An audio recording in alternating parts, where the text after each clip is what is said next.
नमः सिद्धेभ्यः ओम नमः सिद्धेभ्यः ओम नमः सिद्धेभ्यः। मोक्षमार्गस्य नेतारं भेत्तारं कर्म भूभृतां ज्ञातारं विश्वतत्त्वानां वन्दे तद्गुणलब्धये। नमः श्रीवर्धमानाय निर्धूतकलिलात्मने कालोकानां त्रिलोकानां यद्विद्यादर्पणायते तज्जयति परम ज्योति समं समस्तैरनन्तपर्यायै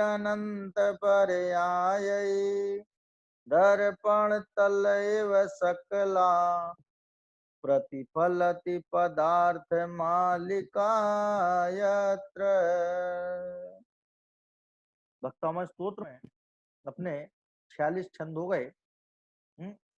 46वें छंद में हमने क्या पढ़ा था, इसका अपन रिवीजन कर लेते हैं। हाँ जी, कौन बताना चाहते हैं 46वें छंद का अर्थ और पाठ दोनों?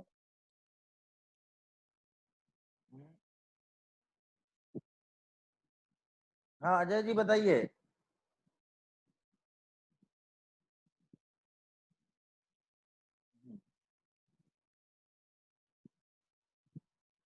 अजय जी की आवाज नहीं आ रही है।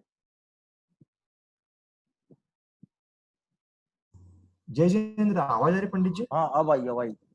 हाँ जी बताइए। हाँ हाँ, हे जिनेन्द्र देव, जिनका शरीर पैरों से लेकर गले तक और जांघों तक लंबी चौड़ी बड़ी बड़ी सांकलों से जकड़ दिए जाने के कारण जंजीरों के किनारों की रगड़ से जिनकी जंघाएं बुरी तरह छिल गई है, ऐसा कारागृह में बंदी मनुष्य भी तुम्हारे नाम स्मरण रूपी मंत्र का दिन रात स्मरण पठन करने मात्र से तुरंत ही शीघ्र ही बंध के भय से अपने, इसका मतलब है कि अंतरंग में बंध का भय छूट जाता है।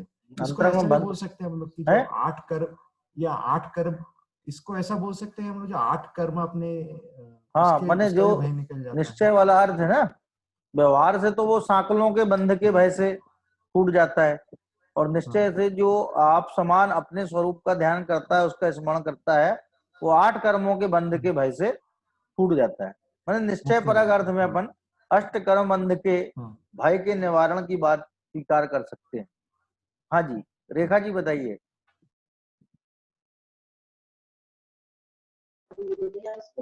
जय जिनेन्द्र, अरे आवाज। जय जिनेन्द्र, जय जिनेन्द्र। इस श्लोक में मानतुंगा कार्य करते हैं, हे भगवान, पापों जैसे किसी मनुष्य को पैर से कंठ से जांघा तक यानी आपात मस्तक श्रृंखला से जकड़े हुए हो, अत्यंत प्रगाढ़ रूप कठिन करोड़ों बेड़ियों से रगड़ रगड़ कर जंघाएं बुरी तरह चिली हुई हो, वह तुम्हारा नाम रूपी मंत्र को निरंतर स्मरण करता हो तो उसके स्वयं यह बंधन छूट जाएंगे, वह बंधन से मुक्त हो जाएगा। बंधन से मुक्त हो जाएगा कि बंधन के भय से मुक्त हो जाएगा? मैंने श्लोक में बंधन के भय से मुक्त हो जाएगा। बंधन से मुक्ति की तो बात नहीं बताई ना, मैंने उसमें बंधन से मुक्त के भय से। देखो उन्होंने ये मानसिकता बदलने की बात बताई है। अब जिसकी मानसिकता बदल गई, मेंटलिटी बदल गई है, तो वो बाहर में उसका परिवेश बदले या ना बदले, उसे उससे कोई फर्क नहीं पड़ता है ना। इसलिए उन्होंने बंधन के भय से, विगत बंध भया भवंती, बंध के भय से वे रहित हो जाते हैं, अर्थात उन्हें किसी प्रकार का कोई भय नहीं रहता है। वो 7 भय जो बताए हैं वो 7 प्रकार के भयों से वो अतीत हो जाता है। एकमात्र सम्यक के प्रभाव से 7 भय जो है वो निराकृत हो जाते हैं, समाप्त हो जाते हैं। ठीक है, अब जो है 43 नंबर का श्लोक है, ये श्लोक में बता रहे हैं सर्व भय निवारक, माने उपसंहार कर रहे हैं। उपसंहार जैसे उपसंहार करते किसी चीज का, तो उसमें जो जो बातें पहले बता चुकी हैं उन्हीं बातों को संक्षिप्त में बताया जाता है, तो उसका नाम है उपसंहार।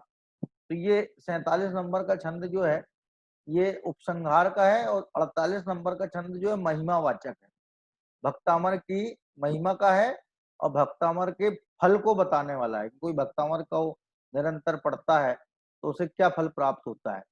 और इसमें जो है जितने प्रकार के विघ्न या प्रतिकूलताएं पीछे गिना के आ गए हैं, उन प्रतिकूलताओं का नाश हो जाता है आपका स्तवन पढ़ने से। आपका जो स्तवन है, भक्तामय स्तोत्र है, इस स्तवन को पढ़ने से सभी प्रकार के भय नष्ट हो जाते हैं। इस बात को यहाँ पे स्पष्ट कर रहे हैं। मत द्विपेंद्र मृगराज दवा न लाही, संग्राम वारिधि महोदर बंधनोत्थम, तस्याशु नाशमुपयाति भयं भीएव, यस्तावकं स्तवमिमं मतिमान धीते। मत्तद्विपेंद्र मृगराज दवा न लाही, संग्राम वारिधि महोदर बंधनोत्थम, तस्यासु नाशमुपयाति भयं भीएव, यस्तावकं स्तवमिमं मतिमान धीते। क्या कह रहे हैं कि जो यह माने जो ये जो यस लिखा ना, यस, तो वो सा का तो विसर्ग बन जाएगा, यह हो जाएगा।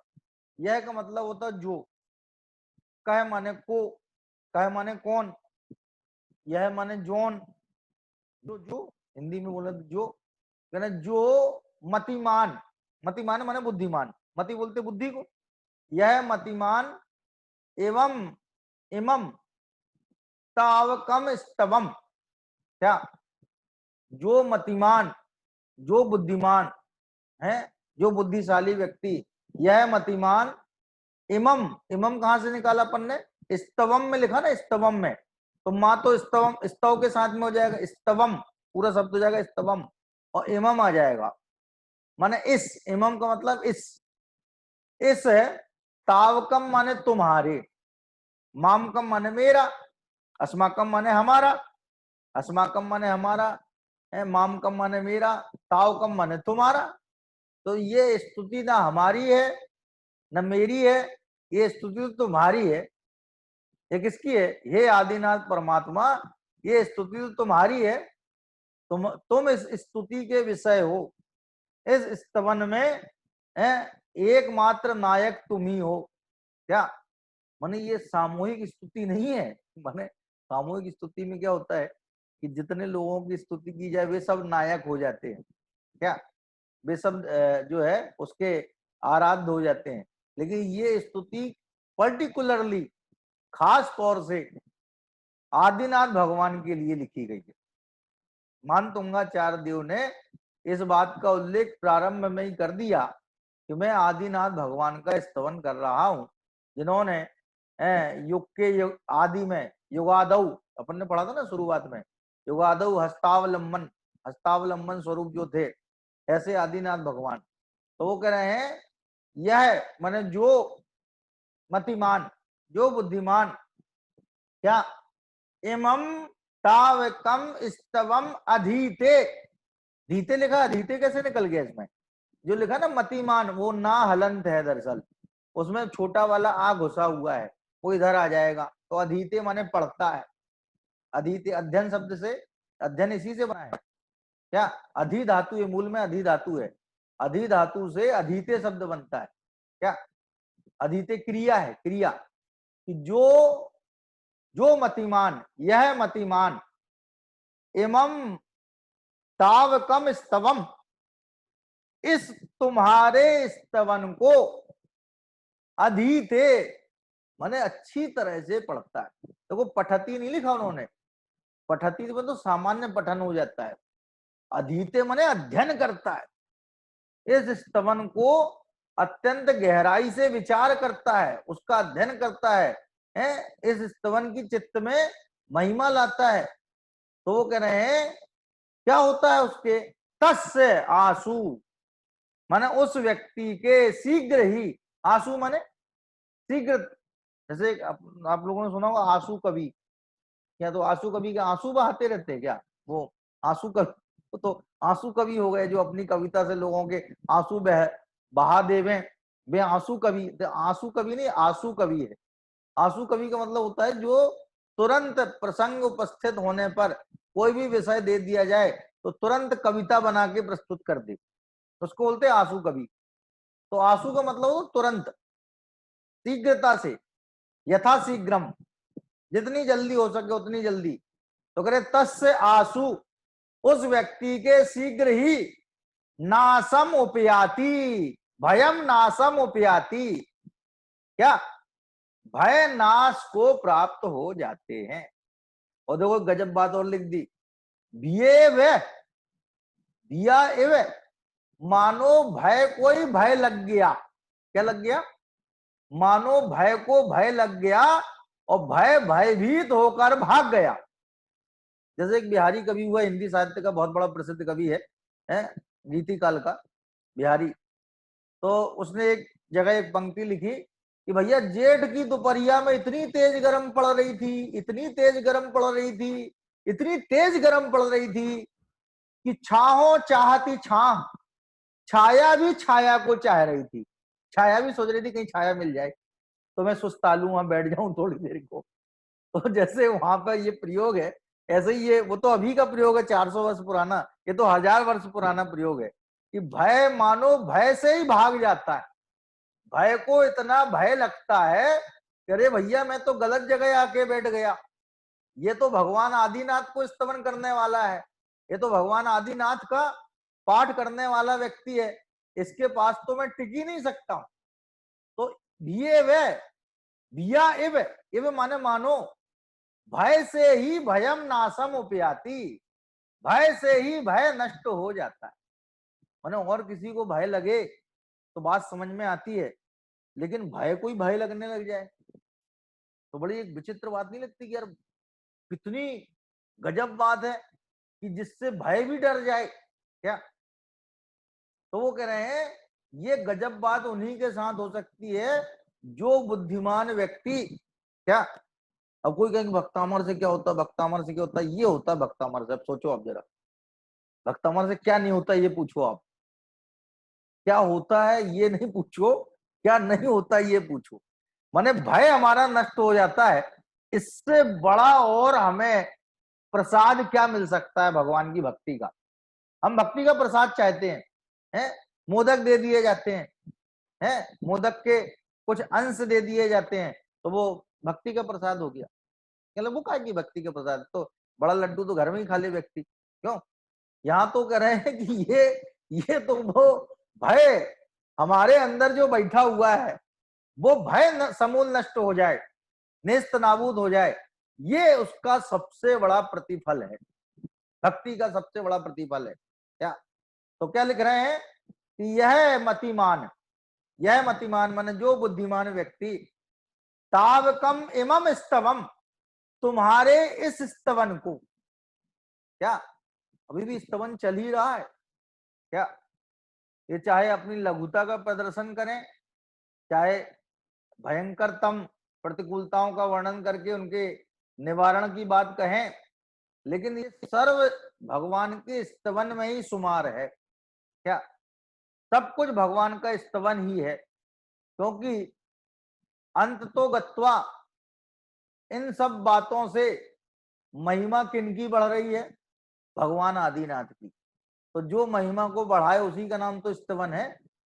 तो कह रहे हैं यह मतिमान, जो बुद्धिमान व्यक्ति है, एवं तावकम स्तवम, यह तुम्हारे स्तवन को अधीते माने पढ़ता है, बहुत गहराई से विचारता है, क्या उसका अध्ययन करता है, तस्य माने उसके, उस व्यक्ति के, आंसू माने शीघ्रता से, बड़ी जल्दी, क्या भयम भय, जितने प्रकार के भय हैं, अभी इन्हें ऊपर भयों के प्रकार गिनाए हैं, 2 लाइनों में बंध के से उत्पन्न होने वाले, 2 लाइनों में क्या है, बंध से है, हाथी से और शेर से और दवानल से और सांप से और संग्राम से और समुद्र के और जलोदर के जो भय हैं, उन भयों के नाम गिनाए खाली। 2 जो जितने बताए आए थे ना, उन्हीं को इन्होंने सबको समेट लिया, सबके नाम गिना दिए। तो कह रहा है वे जितने प्रकार के भय हैं वे भिये वे भिया इव भिया भी का जो है तृतीया का एक वचन और इव माने तरह भिया इव माने भय से ही मानो इव माने मानो भय से ही भयम नासम उपयाति आसु नासम उपयाति शीघ्रता से नाश को प्राप्त हो जाते हैं। अब वो कौन कौन से भय हैं वो नाम बता रहे। पहला भय मत्तद्वीपेंद्र, क्या मत्तद्वीपेंद्र, द्वीप द्वीप बोलते हैं हाथी को, क्या द्वीप का नाम क्या है हाथी, क्या तो वो कह रहे हैं मत्तद्वीपेंद्र मदोन्मत्त हाथी, मदोन्मत्त हाथी संबंधी भय, मृगराज मृगराज जंगल के राजा को, सिंह को, दवानल पहला हो गया मत्तद्वीपेंद्र हाथी का भय जो कि पहले बता चुके थे, बताया था ना, च्योतन मदाविल विलोल कपोल मूल, क्या मत्ता भ्रमद भ्रमरनाद विवृद्ध कोपम ऐरावता भमि भमुद्धत मापतंतम है, और नाम कीर्तन है, और आगे क्या है वो भूल गए। तो वो कह रहे हैं कि इस तरह से जितने इसमें भय बताए हैं, मत्तद्वीपेंद्र माने हाथी का भय, मृगराज माने शेर का भय, दवानल दवानल माने वही जंगल की आग, अही अही बोलते सर्प को, क्या अही माने सर्प, सांप का भय जिसमें लिखा था रक्ते क्षणम समद कोकिल कंठ नीलम क्रोधोद्धतम नमोत फणमापतंतम नाम नाग दमनी हृदय पुंसा है। तो ये जो है सर्प संबंधी भय, संग्राम है, संग्राम संबंधी भी बताया था, और वारिधि वारिधि माने समुद्र, वो जो बताया था ना, रंगत तरंग शिखर स्थित यान पात्रा है, पाठीन पीठ भय दोलवण वाड वाग्नव अंभो निधौ क्षुभित भीषण नक्र चक्र पाठीन पीठ भय दोलवण वाड वाग्नव रंगत तरंग शिखर स्थित यान पात्रा रासम विहाय भवत स्मरणात् ब्रजंती, ये जो अपन ने पढ़ा था संग्राम समुद्र संबंधी। महोदर जलोदर को ही बोलते हैं। दरअसल क्या होता है, जलोदर में जब पेट में पानी भर जाएगा तो हमारा उदर महा हो जाएगा, महा माने बड़ा, महा का मतलब क्या है, महा माने बड़ा, तो बड़ा हो गया इसलिए इसको नाम महोदर हो गया। महाउदर संबंधी रोग है, पेट में पानी भर जाए तो वो जलोदर भी कहलाता, उसी को महोदर भी बोलते हैं। तो कह रहे महोदर, और लास्ट में जो अपन ने कल पढ़ा था कौन सा, ये जो बेड़ियों वाला, आपाद कंठ मुरु श्रृंखल वेष्टितांगा गाढ़म निग्रष्ट कोट कोट जंघा, क्या तो ये जो श्लोक था इसमें बंध संबंधी भय था। तो कितने हो गए, मत्तद्वीपेंद्र हाथी, मृगराज सिंह, दवानल है जंगल की आग, अही सर्प, चार ये हो गए, और संग्राम है युद्ध संबंधी, वारिधि समुद्र संबंधी, महोदर जलोदर संबंधी, और बंध माने वो जो बेड़ियों से जकड़ने वाली बात जो बताई थी, तो चार ये हो गए। इनके बंधन उत्थम, उत्थम माने उत्पन्न होने वाला, इन 8 चीजों से उत्पन्न होने वाला जो भय है, उत्थम भयम भिये वे भय से ही मानो भय से ही, क्या तस् आसु नासम उपयाति, उस व्यक्ति के अत्यंत शीघ्र नष्ट हो जाता है। किस व्यक्ति के, यह जो व्यक्ति है, जो मतिमान, यह मतिमान एवं तावकम स्तवम अधीते, इस तुम्हारे स्तवन को पढ़ता है, विचारता है, मन में धारता है, अध्ययन करता है, उसको किसी प्रकार का भी भय नहीं लगता है। तब इन्होंने जितने भय गिनाए हैं जगत में, सब जो है इसी में शामिल हैं, जितने प्रकार के भय हैं ये सब जो है इसी के अंदर आ गए। तो वो कह रहे हैं कि ये जो इतने प्रकार के भय हैं, और भी जिसको जो भय हो वो भय सब समाप्त हो जाता है जो आपका स्तवन पड़ता है। क्या दरअसल क्या है कि हम लोगों की नहीं, मनुष्य की एक मनोवृत्ति है कि वो अपने दुख के निवारण के लिए किसी न किसी सहारे की तलाश करता है। ये हमारी सहज मेंटलिटी।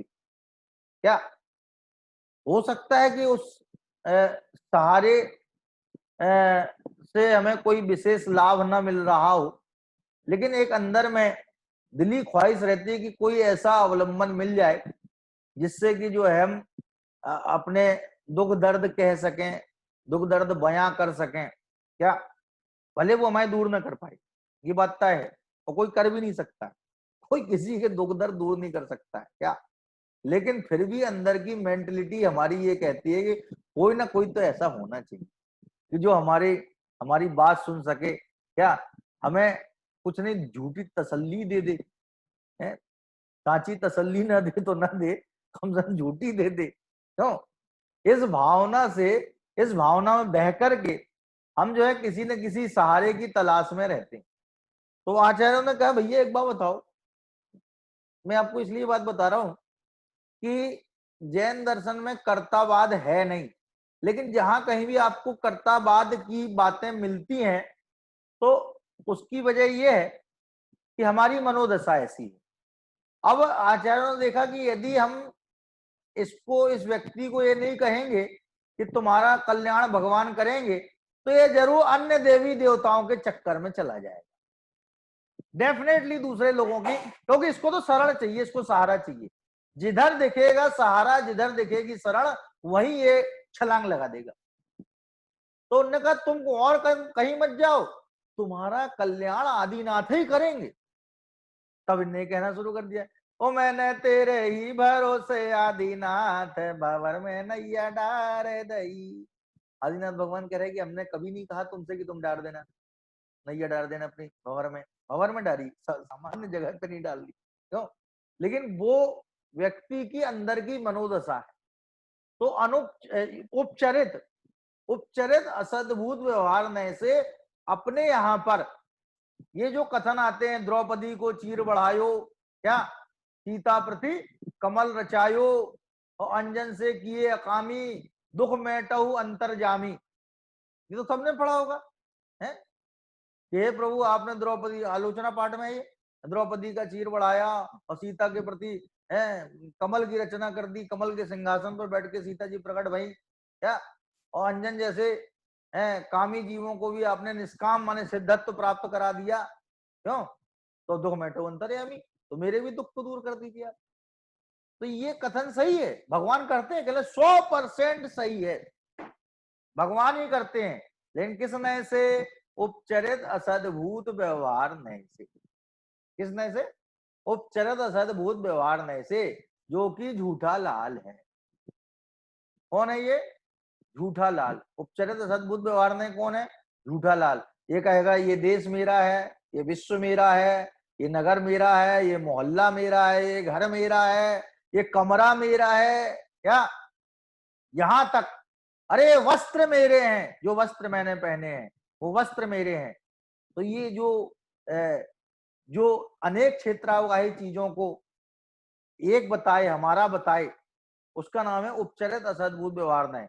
और जो एक क्षेत्रावगाही चीजों को अपना बताए उसका नाम है अनुपचरित असद्भुत व्यवहार नय। ये शरीर मेरा है, ये है अनुपचरित असद्भुत व्यवहार नय। तो ये श्लोक अपन जो पढ़ रहे हैं, इसमें भगवान कर्ता धर्ता नहीं है, लेकिन हमारी मनोदशा हमें उनको कर्ता के रूप में देखती है। इसलिए अंतरंग में हमें इस बात का भी ज्ञान भली भांति होना चाहिए कि भगवान वास्तव में कर्ता धर्ता नहीं है। एक्चुअल में तो भगवान का स्तवन पढ़ते समय हमारे परिणामों में जो विशुद्धि और निर्मलता का आविर्भाव होता है, उस वजह से जो पुण्य का संचय होता है, और पुण्य का उदय होने पर बाहर के काम हो जाते हैं। क्या उसमें भगवान का कर्तृत्व तो रत्ती भर भी नहीं है। तो कह रहे मत्तद्वीपेंद्र मृगराज दवान लाही। मत्तद्वीपेंद्र माने मदोन्मत्त हाथी, मृगराज माने सिंह, दवानल माने जंगल की आग, अही माने सांप सर्प, जो लाल लाल आंखों वाला सर्प, संग्राम माने युद्ध, वारिधि माने अंबोनिधि समुद्र, महोदर माने जलोदर रोग, और बंधन, बंधन से उत्पन्न होने वाला भयम, भयम जो भय है, वो भिये वे, भिया एव मानो भय से ही तस्यासु नाशम उपयाति, उसके शीघ्र ही नष्ट हो जाता है। तो पूछा किसके? यह माने जो मतिमान, जो बुद्धिमान है। माने इस श्लोक को बुद्धिमान लोग पढ़ते हैं, मूर्ख लोग तो जो है इसको पढ़ेंगे ही नहीं। मूर्ख लोगों को तो क्या है कि वो देखिएगा कि जिसमें सीधे सीधे भगवान को कर्ता बतलाया हो, क्या सीधे सीधे काम कार्य का कर्ता बतलाया हो, वो चीजें तो उन्हें पसंद आएंगी। और जिसमें ज्ञान की भी बात है, दर्शन की भी बात है, क्या भगवान का स्वरूप भी बतलाया है, जो अपन ने 24-25 नंबर की श्लोक पढ़े थे ना, क्या त्वाम अव्ययम विभुम चिंतम असंख्य माध्यम ब्रह्मांडम ईश्वरम अनंत मनंग केतुम योगीश्वरम विदित योग मनेकमेकम ज्ञान स्वरूप ममलम प्रवदंती संता। ये जो श्लोक थे इसमें भगवान का जो एक्चुअल स्वरूप है वो बतलाया था। तो कहने लगे बुद्धिमान व्यक्ति ही श्लोकों को पढ़ते हैं, क्या बाकी लोग तो कर्तावाद के फेर में चले जाते हैं, कर्तावाद के फेर में चले जाते हैं। माने उन्हें लगता है जहां भगवान को कर्ता बतलाया गया वे ज्यादा अच्छे हैं। अरे भाई साहब वो भी बात है, लेकिन वो उपचरित सद्भुत व्यवहार में से है, क्या जो कि सही नहीं है, क्योंकि भगवान वीतरागी हो गए। वीतरागियों को कोई जरूरत नहीं है कि वो किसी का भला करें, क्या उन्हें किस बात की दिक्कत है? भाई जैसे कोई कहे कि नहीं साहब वो अन्य मत वाले भला करते हैं, भला तो वे भी नहीं करते हैं, लेकिन वे रागी हैं, और राग होने से वे राग से परेशान होते हैं, और राग से जब परेशान होते हैं तो राग के निमित्त से किसी का भला करने का प्रयत्न करने जाते हैं। भला तो उसका तब होगा जब उसका साता का उदय होगा, अदरवाइज भला नहीं होगा। क्या ऐसा भी हो सकता है हम किसी का भला करने जाएं और उसका पाप का उदय हो?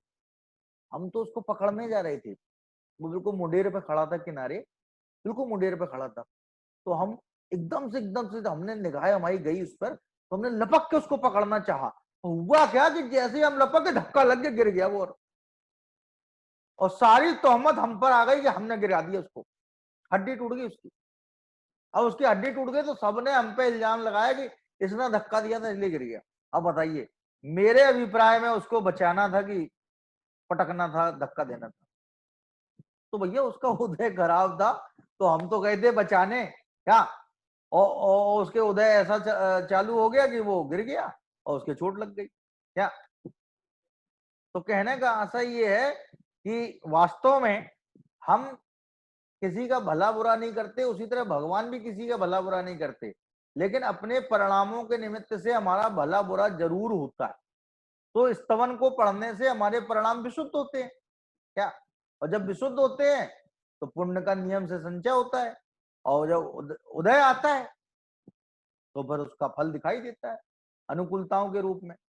तो कह रहे हैं यस तावकम, यह माने जो व्यक्ति, यह मतिमान, जो बुद्धिमान है, एवं तावकम स्तवम, इस तुम्हारे स्तवन को अधीते माने पढ़ता है, क्या? तस्य माने उसके, आंसू माने शीघ्रता से, भयम सभी प्रकार के भय, भिये भय मानो भय से ही नाशम उपयाति, नाश को प्राप्त हो जाते हैं। अब वो सभी प्रकार के भय कौन कौन से हैं? तो कहने वो 8 प्रकार के हैं। 8 प्रकार बता दिए। मत्तद्वीपेंद्र मृगराज दवान लाही, ये मदोन्मत्त हाथी संबंधी भय, सिंह संबंधी भय, दवानल संबंधी भय, अहि माने सर्प संबंधी भय, संग्राम माने युद्ध संबंधी भय, वारिधि माने समुद्र संबंधी, महोदर माने जलोदर रोग संबंधी, और बंधन से होने वाला जो भय है वो सारे के सारे भय नाश को प्राप्त हो जाते हैं।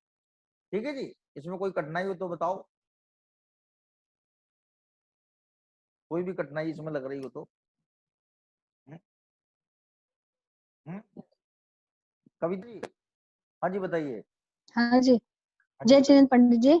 बताइए। इस श्लोक में मत्तद्वीपेंद्र मृगराज दवान लाही, संग्राम वारिधि महोदर बंधुत्तम तस्याशु नाशमुपयाति भयं भीएव यस्तावकं स्तवम् इमं मतिमान धीते। इस श्लोक में आचार्य कहते हैं कि हे नाथ, जो मतिमान विवेकी व्यक्ति तुम्हारे इस स्तवन को निरंतर गहराई से विचारता है, अर्थात अध्ययन करता है, चिंतन करता है, मनन करता है, पठन करता है, उसके सारे भय जैसे मदोन्मत्त हाथी का भय, मृगराज शेर का भय, दावानल का भय, मुतफुंड सर्प का भय, जलोदर आदि भीषण रोगों के भय, युद्ध भूमि का भय, संग्राम का भय, रणभूमि का भय, समुद्र संबंधी भय, बेड़ियों सहित जकड़ने के, बंधन के, कारागृह के, ऐसे सारे भय आशुकारी रूप से नाश को प्राप्त हो जाते हैं। और फिर आपने बताया कि सम्यक के प्रभाव से आपका जो तत्वज्ञानी भक्त है वो समस्त भयों से मुक्त हो जाता है तथा सारे भय स्वयं ही भयाकुल होकर या भक्तों से भयभीत होकर शीघ्र ही नष्ट हो जाते हैं। इस तरह यह श्लोक सर्व भय निवारक श्लोक है। सही बात, सर्व भयों का निवारण करने वाला श्लोक है। हाँ जी रेखा जी बताइए।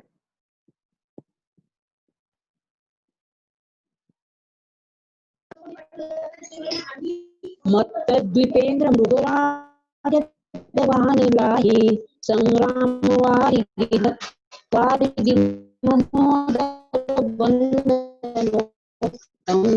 तस्याशुनाशमुपयाति भयं भीएव यस्तावकं स्तवमिमं मतिमान धीते। इस श्लोक में मनतुआ कहते जो बुद्धिमान, विवेकवान, प्रज्ञावान आप व्यक्ति आपके इस परम पवित्र स्तवन का नियम से श्रद्धा से चिंतन, अध्ययन, आराधना और मनन करता है, उस व्यक्ति के मदोन्मत्त हाथी, भयानक सिंह, दावानल, सर्प, संग्राम, समुद्र, असाध्य जलोदर और बंधन, इस 8 भयों का मानव भय से ही शीघ्रता से नष्ट हो जाते हैं।